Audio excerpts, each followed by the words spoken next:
Hello friend, welcome back to my YouTube channel. आज पढ़ेंगे हम चैप्टर 16 जल एक बहुमूल्य संसाधन। तो चलो स्टार्ट करते हैं। जल है तो कल है। यदि जल उपलब्ध है तो आपका भविष्य सुरक्षित है। आप शायद जानते होंगे कि प्रतिवर्ष 22 मार्च का दिन विश्व जल दिवस के रूप में मनाया जाता है। एक विद्यालय में जल दिवस मनाया गया और आपके आयु वर्ग के बच्चों से पोस्टर आमंत्रित किए गए। उस दिन प्रस्तुत किए गए कुछ पोस्टरों को चित्र में दिखाया गया है। इन पोस्टरों से आपका क्या संदेश मिलता है? अपने प्रेक्षणों को अपनी नोटबुक में लिखिए और उनकी चर्चा अपनी कक्षा में कीजिए। क्या आपने कभी घर अथवा विद्यालय में जल की कमी महसूस की है? आपके माता पिता और शिक्षक प्राय आपको जल बर्बाद न करने की सलाह देते होंगे। हर व्यक्ति का जल संरक्षण के महत्व की ओर ध्यान आकर्षित करने के लिए ही हम प्रतिवर्ष जल दिवस मनाते हैं। पेयजल, धुलाई, खाना पकाने और उचित सफाई बनाए रखने के लिए संयुक्त राष्ट्र द्वारा प्रत्येक व्यक्ति के लिए सुझाई गई जल की न्यूनतम मात्रा 50 लीटर प्रति व्यक्ति है।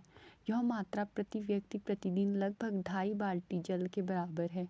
क्या आपके परिवार को कम से कम इतना जल मिल रहा है? यदि हाँ, तो आपको अपने आप को भाग्यशाली समझना चाहिए, क्योंकि हमारे देश में लाखों लोगों को पर्याप्त जल नहीं मिलता है। आपके मित्रों और उनके परिवारों की जल की उपलब्धता की स्थिति कैसी है? अपने अनुभव की उनके साथ चर्चा कीजिए।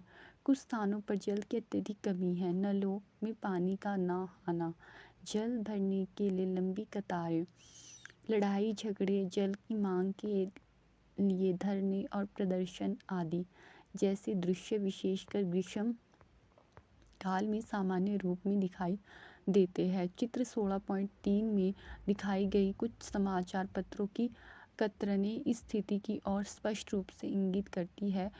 क्या यह सत्य नहीं है कि हम जल की अत्यधिक कमी का सामना कर रहे हैं? क्रियाकलाप 16.1 समाचार पत्रों और पत्रिकाओं में जल की कमी से संबंधित समाचार लेख और चित्र की कतरनें एकत्रित कीजिए, उन्हें अपनी स्क्रैप पुस्तिका में चिपकाइए और उनके बारे में अपने मित्रों से चर्चा कीजिए।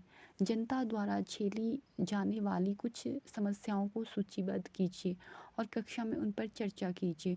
जल की कमी पूरे विश्व के लिए चिंता का विषय बन गई है। ऐसा अनुमान है कि अब से कुछ ही वर्षों में विश्व की 1/3 से अधिक जनसंख्या को जल की कमी का सामना करना पड़ेगा। जल की कमी के विषय में चर्चा करने से पहले हमें यह जानना आवश्यक है कि हमारी पृथ्वी पर उपयोग के लिए कितना जल उपलब्ध है। कितना जल उपलब्ध है? अंतरिक्ष से लिए गए पृथ्वी के चित्र को देखिए। यह नीला क्यों दिखाई देता है? निश्चय ही आप अनुमान लगा सकते हैं।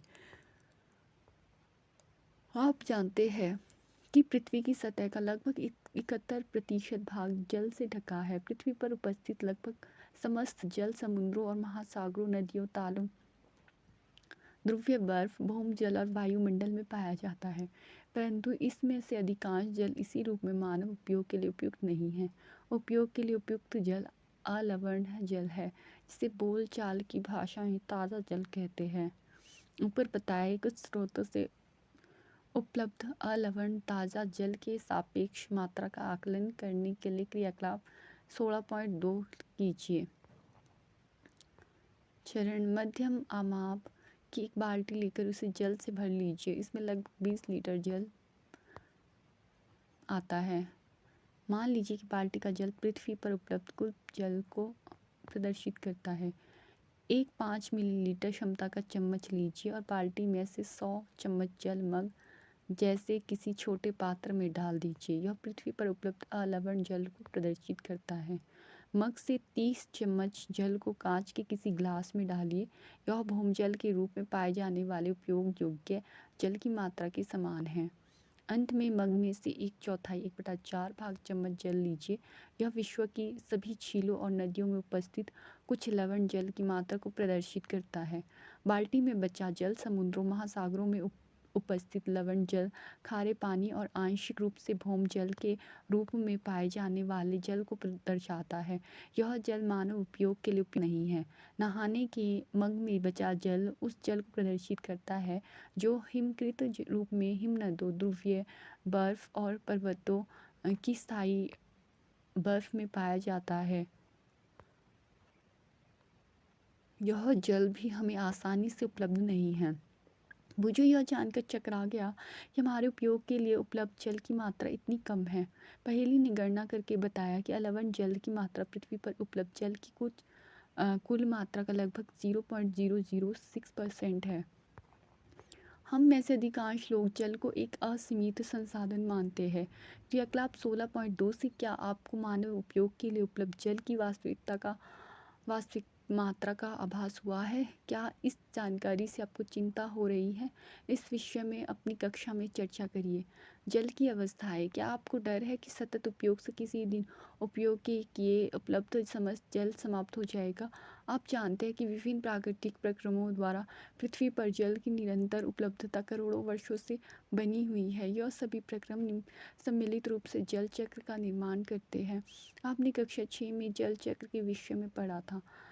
अपने शब्दों में लिखिए कि आप जल चक्र के बारे में क्या जानते हैं। आप जानते हैं कि जल चक्र द्वारा परिचक्रण के दौरान जल इनकी तीनों अवस्थाएं अर्थात ठोस, द्रव और गैस में से किसी एक अवस्था में पृथ्वी पर कहीं भी पाया जा सकता है। ठोस अवस्था में जल बर्फ और हिम के रूप में पृथ्वी के ध्रुवों पर बर्फ छत्रक, बर्फ से ढके पर्वतों, हिमनदों, ग्लेशियर में पाया जाता है।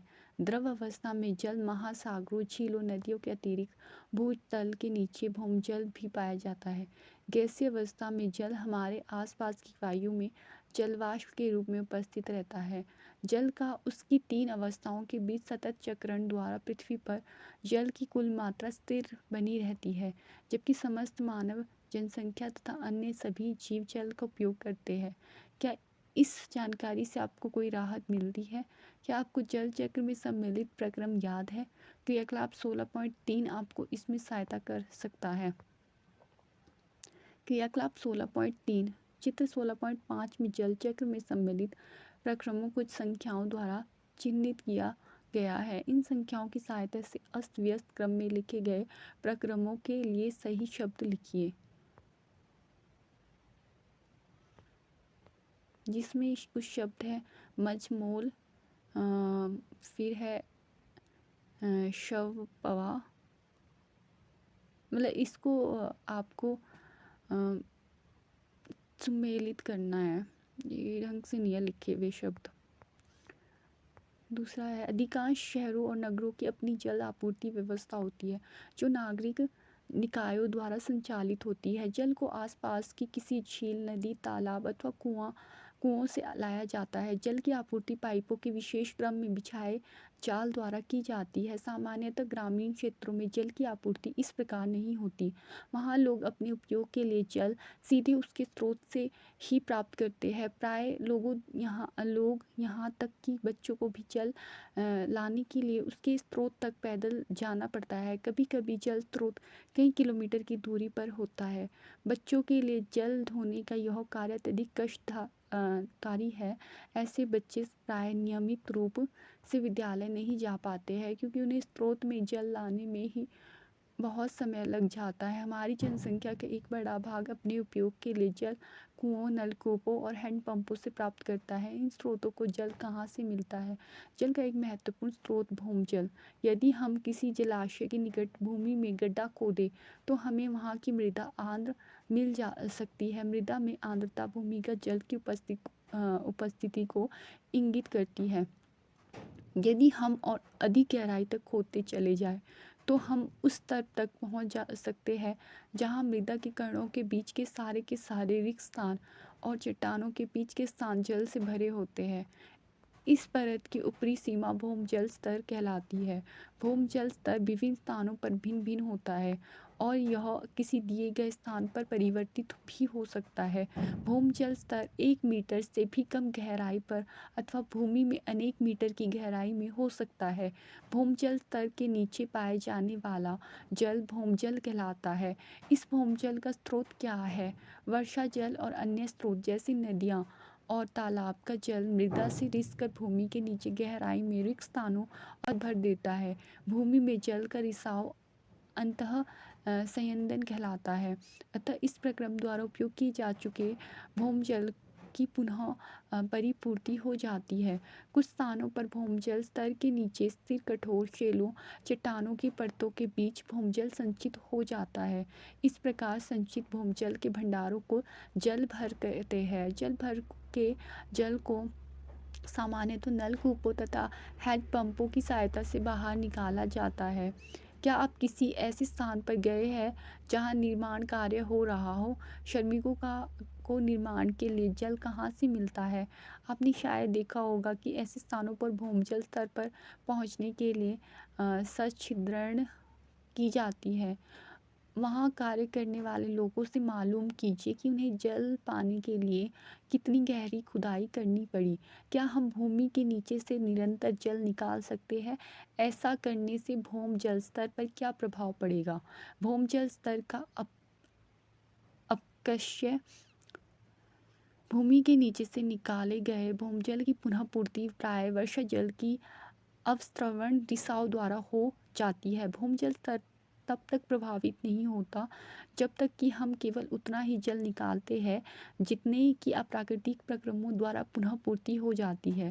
तथापि जल की पर्याप्त रूप से पुनः पूर्ति न होने पर भौमजल स्तर नीचे गिर सकता है। ऐसा अनेक कारणों से हो सकता है। जनसंख्या में वृद्धि, औद्योगिक, कृषि गतिविधियों आदि भौमजल स्तर को प्रभावित करने वाले कुछ सामान्य कारक हैं। अल्प वर्षा एक अन्य कारक है जो भौमजल स्तर को नीचा कर सकता है। भूमजल स्तर को प्रभावित करने वाले अन्य कारक है वन अपरोपण, वन मूल्यन, जल के अवस्त्रवण के लिए प्रभावित क्षेत्र में कमी, जनसंख्या प्रसार। जनसंख्या बढ़ने से भवनों, दुकानों, कार्यालयों और सड़कों के निर्माण की मांग भी बढ़ जाती है। इससे कृषि हेतु भूमि, उद्यानों और खेल के मैदानों जैसे खुले क्षेत्र में कमी आ सकती है। इसके कारण भूमि में वर्षा जल के अवस्त्रवण की दर कम हो जाती है। यदि खुले क्षेत्रों में इसी तरह कमी होती रही तो इसका क्या परिणाम होगा? याद रखिए कि पक्के फर्श से जल आसानी से अवस्त्रवित नहीं होता, जबकि घास के बगीचे, मैदानों आदि से जल तुरंत अवस्त्रवित हो जाता है। यही नहीं, निर्माण कार्य के लिए भी बड़ी मात्रा में जल की आवश्यकता होती है। इसके लिए प्राय भौमजल का उपयोग किया जाता है। इस प्रकार एक और हम अधिक भौमजल का उपयोग कर रहे हैं। दूसरी ओर विभिन्न प्रकार के निर्माण कार्यों के परिणाम स्वरूप हम भूमि में जल के अवस्त्रवण के अवसर कम कर रहे हैं। इसके कारण भौमजल स्तर का निरंतर अपक्षय हो रहा है। वास्तव में अनेक शहरों के कुछ भागों में भूजल स्तर चिंताजनक रूप से अत्यधिक निम्न स्तरों तक पहुंच गया है। बढ़ते हुए उद्योग, जल का उपयोग अभी उद्योगों द्वारा किया जाता है। हमारे उपयोग में आने वाली लगभग हर वस्तु के उत्पादन में कहीं ना कहीं जल की आवश्यकता होती है। उद्योगों की संख्या निरंतर बढ़ती जा रही है। अधिकांश उद्योगों द्वारा उपयोग किया जाने वाला जल भूमि से निकाला जाता है। क्रियाकलाप 16.4 ऐसे कुछ उद्योगों के नाम बताइए जिनसे आप परिचित हैं। हमारे दैनिक जीवन में उपयोग किए जाने वाले और इससे प्राप्त होने वाले उत्पादों की एक सूची बनाइए। अपने शिक्षक, शिक्षिका और माता पिता से इस बारे में बातचीत करिए कि किस प्रकार बढ़ते हुए उद्योग धंधे भूमजल स्तर के नीचे गिरने के उत्तरदायी है।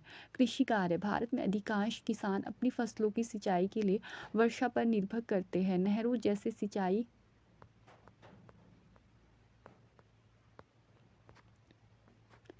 तंत्र केवल कुछ ही क्षेत्रों में उपलब्ध है। इन तंत्रों में भी अनियमित वर्षा के कारण जल की उपलब्धता में कमी हो सकती है, अतः किसानों को सिंचाई के लिए भूमजल का उपयोग करना पड़ता है। जनसंख्या के बढ़ते दबाव के कारण कृषि के लिए भूमजल का उपयोग दिन प्रतिदिन बढ़ता जा रहा है। इसके परिणाम स्वरूप भूमजल स्तर में लगातार गिरावट आ रही है। जल का वितरण अनेक कारणों से विश्व के विभिन्न क्षेत्रों में पाए जाने वाले जल के वितरण में बहुत असमानता है। कुछ स्थानों पर अच्छी वर्षा होती है और वहाँ जल से समृद्ध है। इसके विपरीत रेगिस्तान है जहाँ बहुत कम वर्षा होती है। भारत बहुत विशाल देश है जिसके सभी क्षेत्रों में एक समान रूप से वर्षा नहीं होती है। कुछ स्थानों पर अत्यधिक वर्षा होती है जबकि कुछ अन्य स्थानों पर बहुत कम वर्षा होती है। अत्यधिक वर्षा से प्राय बाढ़ आ सकती है और आ जाती है, जबकि वर्षा की कमी से सूखा पड़ता है। अतः हमारे देश में एक ही समय में पर कुछ क्षेत्रों में बाढ़ और कुछ में सूखा हो सकता है। क्रियाकलाप 16.5 हमारे देश में औसत वार्षिक वर्षा का वितरण चित्र 16.8 में दिखाया गया है। मानचित्र में इस स्थान को ढूंढिए जहां आप रहते हैं। क्या आपके क्षेत्र में पर्याप्त वर्षा होती है? क्या आपके क्षेत्र में वर्ष भर पर्याप्त जल उपलब्ध रहता है? यह भी संभव है कि हम किसी ऐसे क्षेत्र में रह रहे हो जहां वर्षा तो पर्याप्त होती है फिर भी जल की कमी रहती है। क्या हम कह सकते हैं कि यह जल संसाधनों के प्रबंधन के कारण होता है? जल प्रबंधन आपने कक्षा 6 में पढ़ा था कि अनेक स्थानों पर जल की नियमित आपूर्ति सुनियोजित पाइप तंत्र के द्वारा की जाती है। जब नागरिक प्राधिकरण पाइपों द्वारा जल की आपूर्ति करते हैं तो यह संभव है कि जल गंतव्य तक ना पहुंच पाए। आपने संभवतः जल आपूर्ति पाइपों में रिसाव को देखा होगा, जिससे बड़ी मात्रा में जल पाइपों से रिस कर जाता है। यह नागरिक अधिकारियों का उत्तरदायित्व है कि बहुमूल्य जल को इस प्रकार व्यर्थ होने से रोका जाए। कुप्रबंधन अर्थात बर्बादी व्यक्तिगत स्तरों पर भी हो सकती है। हम सभी जानबूझकर अथवा अनजाने में दांतों में मंजन करने, दाढ़ी बनाने, नहाने, कई अन्य क्रियाकलापों के दौरान जल की बर्बादी करते हैं। त्रुटिपूर्ण टोंटियों से जल रिसाव उसकी बर्बादी का एक अन्य स्रोत है। उपयोग के दौरान जल की बर्बादी से ऐसा प्रतीत होता है जैसे भविष्य में हमें जल की आवश्यकता नहीं होगी। हमने देखा कि वर्षा के रूप में जो जल हमें प्राप्त होता है उसमें से अधिकांश ऐसे ही बह जाता है। यह बहुमूल्य प्राकृतिक संसाधन की बर्बादी है। वर्षा जल का उपयोग भूमजल स्तर की पुनः पूर्ति करने के लिए किया जा सकता है। इसे संग्रहण अथवा वर्षा जल संग्रहण कहते हैं, जिसके बारे में आपने कक्षा 6 में पढ़ा था। यह मालूम कीजिए कि क्या आपके आसपास की किसी इमारत में जल संग्रहण तंत्रों को लगाया गया है। हमारे देश में अनेक स्थानों पर जल भंडारण और जल का पुनः पूर्ति करने के लिए बावड़ी बनाने की प्रथाओं का सदियों से चलन आ रहा है। बावड़ी जल संचित करने का पारंपरिक तरीका था। समय के साथ बावड़ियों का रखरखाव बंद कर दिया गया, जिससे इन जलाशयों में धीरे धीरे गाद जमा होती गई। तथापि जल की अत्यधिक कमी के कारण इन क्षेत्रों के लोगों को इस प्रकार की तकनीकों पर पुनः विचार करना पड़ा। बावड़ियों को पुनः बनाया जा रहा है। जिन स्थानों पर बावड़ियों का पुनः उत्थान किया गया है वहाँ कम वर्षा के बावजूद जल की आवश्यकताओं का प्रबंधन भली भांति हो रहा है।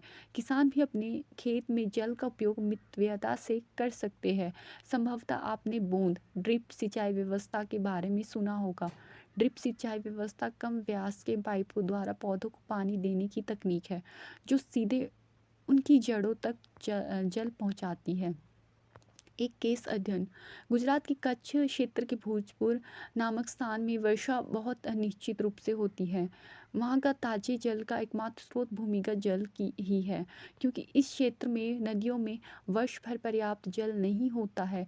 पिछले वर्षों जल की मांग बढ़ गई है। भूमजल का उपयोग पुनः पूर्ति होने वाले जल से कहीं अधिक है। इसके परिणाम स्वरूप भूमजल स्तर चिंताजनक रूप से नीचे गिरता चला गया है। वर्ष 1989 में गांव वासियों ने एक गैर सरकारी संगठन के साथ मिलकर वर्षा जल संग्रहण का निश्चय किया। रुक्मावती नदी और उसकी अनेक सहायक नदियों पर 18 चेक डैम बनाए गए। इस तरह एकत्रित किए गए जल से मृदा में अंतःस्रवण की दर को बढ़ा दिया, जिससे जल भरों की पुनः पूर्ति हो गई। इस क्षेत्र के किसानों के अनुसार अब कुओं से पानी वर्ष भर उपलब्ध रहता है और जो जल बहकर समुद्र में चला जाता था और व्यर्थ हो जाता था, अब सिंचाई के लिए उपलब्ध हो गया है। आपकी भूमिका। क्या आप कभी अपने घर, विद्यालय या अथवा किसी अन्य स्थान पर नल से पानी बहता देख उसे बंद करते हैं? रिसते हुए नलों से बहुत सा जल व्यर्थ बह जाता है। जल की बर्बादी को कम करने के लिए आप अनेक कदम उठा सकते हैं। आइए आपकी सहायता के लिए हम कुछ उदाहरणों पर विचार करते हैं। आप इनमें कई और तरीके जोड़ सकते हैं। जल बचत आदतें। मंजन ब्रुश करते समय नल को लगातार खुला ना रखें। फर्श की धुलाई करने की बजाय उस पर पोछा लगाइए। पादपों पर जल की कमी का प्रभाव। आपने देखा होगा कि गमले के पादपों को यदि कुछ दिनों तक पानी ना दिया जाए तो वह मुरझा जाते हैं और अंततः सूख जाते हैं। आपने अध्याय 1 में पढ़ा था कि पादपों को अपना भोजन तैयार करने के पोषक तत्व प्राप्त करने के लिए जल की आवश्यकता होती है। कल्पना कीजिए कि यदि पादपों के लिए जल उपलब्ध नहीं होगा तो उसका क्या परिणाम होगा। पृथ्वी पर से हरियाली लुप्त हो जाएगी। इसका अर्थ है जीवन का अंत हो सकता है, क्योंकि पादपों के ना रहने का परिणाम यह होगा कि पृथ्वी पर ना ही पर्याप्त भोजन, ना ही ऑक्सीजन उपलब्ध होगी, ना ही पर्याप्त वर्षा होगी। इनसे संबंध अनेकों अन्य समस्याएं उत्पन्न हो जाएगी। एक सफल प्रयास। राजस्थान एक गर्म और शुष्क क्षेत्र है। जल की प्राकृतिक कमी की चुनौती को एक सफल प्रयास द्वारा हल कर दिया गया। सामाजिक कार्यकर्ताओं के एक दल ने अलवर जिले में एक शुष्क क्षेत्र को हरित स्थान पर परिवर्तित कर दिया। उन्होंने 5 सूख चुकी नदियों केरी, रूपारेल, सरसा, भगिनी और जहाजवाली को जल संग्रहण द्वारा पुनर्जीवित कर दिया। हमारा जल हमारा जीवन है। फिर आपने क्या सीखा? जल सभी सजीव जीवों के लिए अनिवार्य है। इसके बिना जीवन संभव नहीं है। जल 3 अवस्थाओं में पाया जाता है: ठोस, द्रव और वाष्प। यद्यपि जल चक्र के द्वारा जल की आपूर्ति बनी रहती है, फिर भी विश्व के अनेक भागों में उपयोग योग्य जल की कमी है। विश्व के विभिन्न भागों में जल का वितरण असमान है। ऐसा बहुत कुछ मानव क्रियाकलापों के कारण भी है। औद्योगिक की तेजी से वृद्धि, बढ़ती जनसंख्या, सिंचाई की बढ़ती आवश्यकताएं और कुप्रबंधन जल की कमी के कुछ कारण हैं। हमें पाइपों द्वारा जल आपूर्ति के समय भवनों और अन्य स्थानों में रिसते नलों के कारण होने वाले जल की बर्बादी के प्रति जागरूक होना चाहिए। जल के आवश्यक उपयोग और अत्यधिक मात्रा में भूमिजल का उपयोग करने से बचना चाहिए। भूमि में जल के पुनः पूर्ति को बढ़ाया जाना चाहिए। समय की मांग है कि हर व्यक्ति जल का उपयोग मितव्ययता से करे। यदि पौधों को कुछ दिनों तक पानी ना दिया जाए तो वह मुरझा जाते हैं, अंततः सूख जाते हैं। Thank you. अगर आपको मेरे द्वारा दी गई इन्फॉर्मेशन महत्वपूर्ण लगती है तो मेरे चैनल को लाइक, शेयर एंड